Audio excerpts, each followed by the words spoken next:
Saya Cakrawala Dewa Perseta nomor absen 10 akan menjelaskan presentasi tentang subbab video tentang golongan 8A.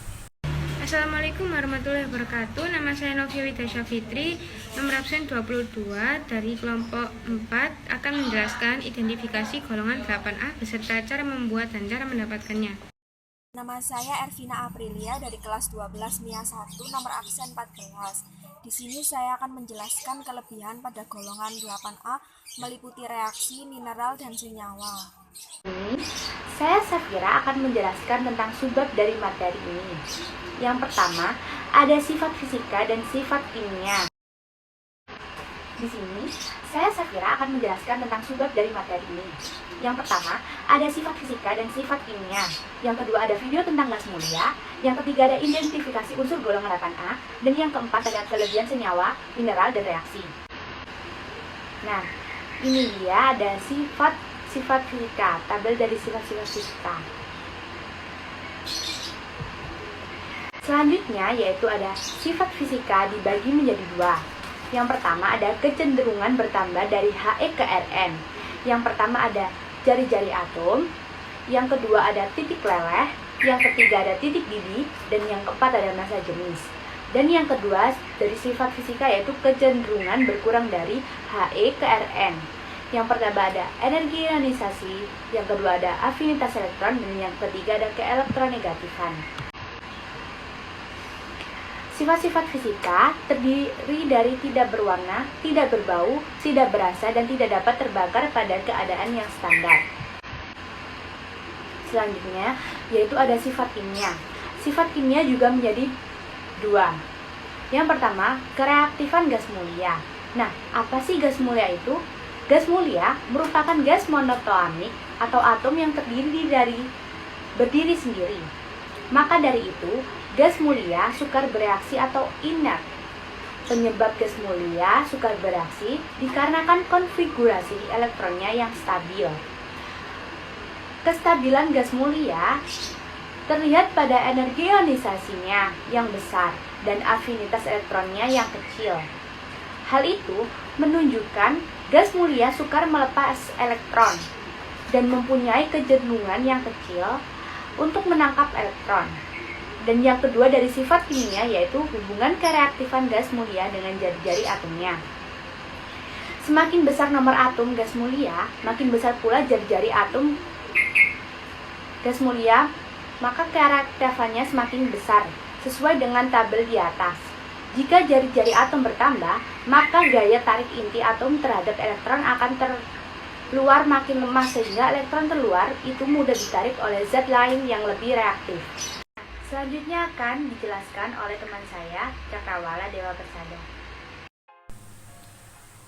Saya Cakrawala Dewa Perseta nomor absen 10 akan menjelaskan presentasi tentang subbab video tentang golongan 8A. Golongan 8A atau gas mulia terdiri dari helium, neon, argon, krypton, xenon, dan radon. Helium memiliki berat atom 4,000260, kepadatan 0,1786, titik leleh negatif 272,20 derajat Celcius, dan titik didih negatif 268,93 derajat Celcius. Neon memiliki berat atom 1797, berat jenis 0,9002, titik leleh negatif 248,59 derajat Celcius, dan titik didih negatif 246,08 derajat Celcius. Argon memiliki berat atom 39.948, berat jenis 1748, titik leleh negatif 189,35 derajat Celcius, dan titik didih negatif 185,88 derajat Celcius. Kripton memiliki massa atom 83,80, titik lebur negatif 157 derajat Celcius dan titik didih negatif 153 derajat Celcius. Sedangkan xenon memiliki massa atom 131,29, titik lebur 161,39 dan titik didih 165,1. Sekian presentasi saya, akan dilanjutkan oleh Novia Widya nomor absen 22. Assalamualaikum warahmatullahi wabarakatuh. Saya Novia Widya Fitri, absen 22. Di sini saya akan melanjutkan presentasi teman saya sebelumnya. Di sini saya akan menjelaskan subbab tentang identifikasi golongan 8A. Nah, apa saja sih di golongan 8A itu unsurnya? Yang pertama ada helium, kedua neon, ketiga argon, keempat kripton, kelima xenon, dan yang terakhir adalah radon. Nah, yang pertama ini semuanya unsur-unsur kan ada identifikasinya kan. Yang pertama itu saya akan jelaskan yang helium. Helium mempunyai lambang He, nomor atomnya 2, jari-jarinya 99. Dan tampilannya itu tidak berwarna dan fasenya gas. Itu tampilan dan fasenya berlaku untuk di semua unsur. Dan lalu kegunaannya itu sebagai gas pengisi balon udara. Lalu yang kedua ada neon. Neon itu lambangnya Ne, nomor atomnya 10, jari-jari atomnya 160, tampilan dan fasenya tidak berwarna dan gas. Kegunaannya sebagai gas pengisi lampu neon. Kalian tahu kan lampu neon kan itu pasti mempunyai gas untuk sebagai pengisinya. Lalu yang ketiga di sini ada argon, lambangnya yaitu Ar, nomor atomnya 18 dan jari-jari atomnya 192, tampilannya tidak berwarna dan fasenya gas. Kegunaannya yaitu gas pengisi lampu bohlam, bola lampu atau disebut bola lampu yang ditemukan oleh Thomas Alva Edison. Yang keempat di sini ada kripton, lambangnya yaitu Kr, nomor atomnya 36, jari-jari atomnya 197, tampilannya tidak berwarna dan fasenya gas. Dan kegunaannya di sini itu untuk lampu kilat untuk fotografi. Di kamera kan pasti kalian melihat ada kilat, itu ada gas kripton di dalamnya. Lalu yang kelima ada xenon dan lambang atomnya itu Xe, nomor atomnya 54, jari-jari atomnya 217 dan tampilannya tidak berwarna, fasenya gas. Kegunaannya yaitu untuk pembuatan lampu untuk bakterisida atau pembunuh bakteri. Dan yang terakhir di sini ada unsur radon, lambangnya itu Rn, nomor atomnya 86, jari-jari atomnya 240, tampilannya tidak berwarna dan fasenya gas. Kegunaannya untuk radioterapi kanker. Nah, di rumah sakit kalian pasti pernah lihat kan mesin yang besar itu seperti orang dimasukkan ke dalam mesinnya. Itu adalah mesin radioterapi, biasanya untuk penyakit dalam yaitu kayak kanker, gitu, jantung. Nah, sekarang sudah saya jelaskan semuanya identifikasi masing-masing unsur. Sekarang akan melanjutkan cara membuatnya. Nah, teman-teman, setelah kita mengetahui identifikasi golongan 8A, kita juga harus tahu loh cara membuat atau mendapatkannya.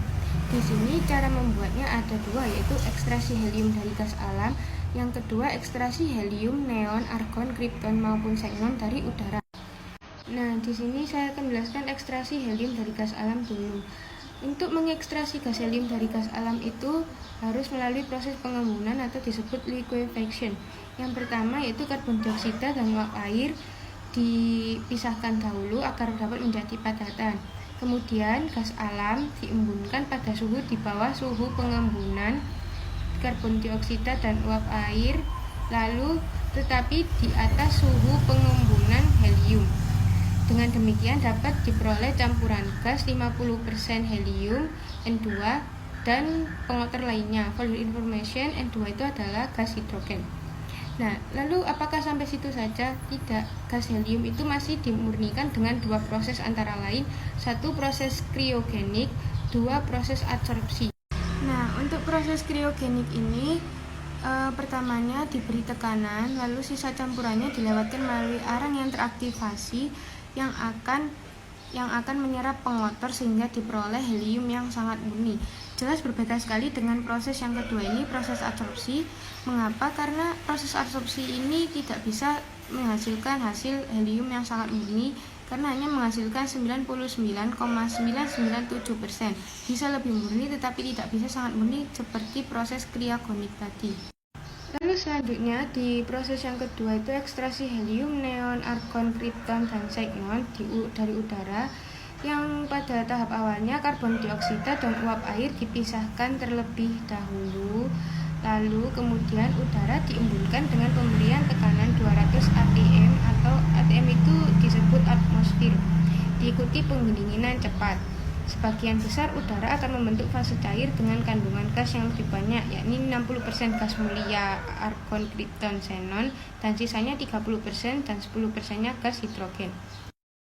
Selanjutnya, unsur-unsur tersebut dilewatkan melalui proses adsorpsi dan proses distilasi fraksional. Proses adsorpsi yang pertamanya oksigen dan gas hidrogen dipisahkan terlebih dahulu menggunakan reaksi kimia. Oksigen direaksikan dengan tembaga panas dan di mana lalu gas hidrogen direaksikan dengan magnesium.